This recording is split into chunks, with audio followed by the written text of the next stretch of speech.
Good day. Could you please introduce yourself? Hello, good day to you, ma'am and sir. I am Joanne Del Rosario.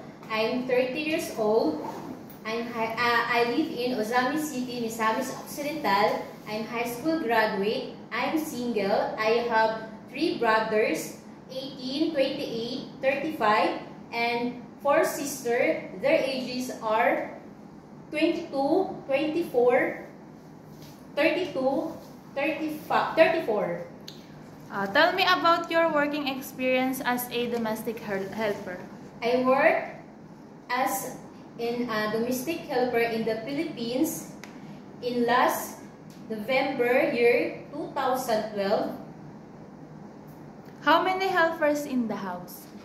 Only me. Did you renew your contract? Yes, because I want to expand my experience as a domestic helper in our country. What will you do in the house start from the morning?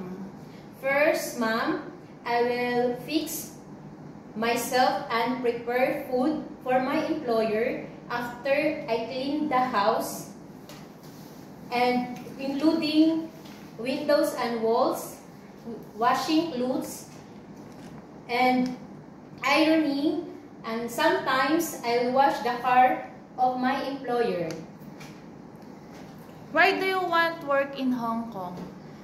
To earn and give money to support my family financial needs and to prove that I can be a good household worker in abroad. How can you manage your homesick? Homesick is normal, but I will make sure I'll control my homesick. Tell me about your working experience in taking care of newly born baby.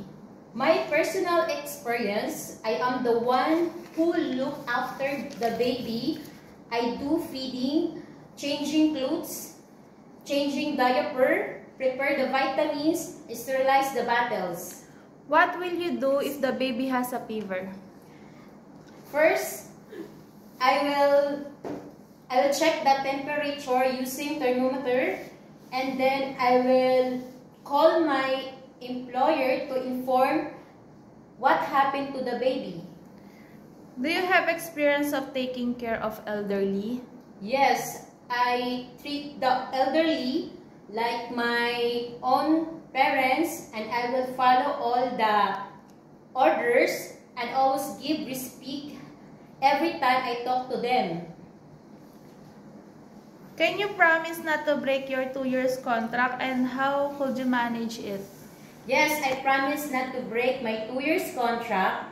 I can manage it by show positive attitude to my employer. I promise to finish whatever commitment signed with them. Can you sing a song like nursery rhymes? Yes. Twinkle, twinkle, little star, how I wonder what you are. Okay, tell me about your cooking experience. Simply meals like Filipino foods like steamed fried rice, bihon, and noodles, but I'm willing to learn how to cook any kind of dishes to serve my employer properly. Tell me, what time do you sleep at night, and what do you do before sleeping? I sleep at night as long I finish all the house duties, and before sleeping, I will make sure that all doors and windows are properly locked and is off.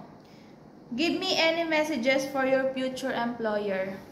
Hi ma'am, hi sir, I'm Joanne Del Rosario. Please chosen me as your domestic helper. Promise to be hardworking, patient, honest, and trustworthy person. God bless po. Thank you.